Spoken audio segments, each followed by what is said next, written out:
আজকে চলেছি top 3 anime সম্পর্কে। তোমরা যদি অ্যানিমে লাভার হও অবশ্যই তোমাদের দেখা উচিত। শুরু করা যাক। প্রথমেই আছে নারুতো উজুমাকি, অর্থাৎ নারুতো অ্যানিমে।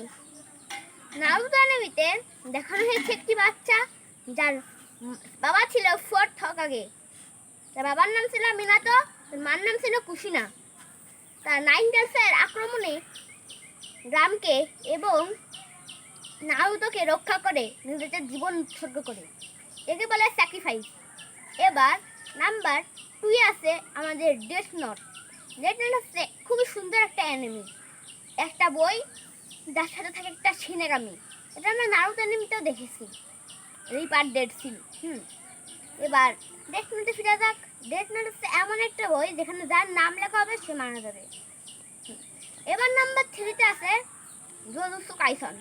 জুজুৎসু কাইসেন হচ্ছে মানে ওইখানে হচ্ছে তোমার ভিলেন, বলতে গেলে ভিলেনকে সবাই মানে মেন ক্যারেক্টারকে সবাই আউটনেস দেয় না, ভিলেনকে সবাই গুরুত্ব দেয় বেশি। ভিলেনের নাম হচ্ছে গোজো।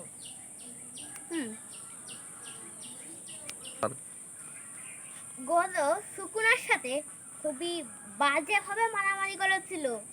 এইটা পুরো অ্যানিমে ইতিহাসের ভয়ানক একটা মারামারি, যেমন হাশিরামা অ্যান্ড মাদারা উচিহা।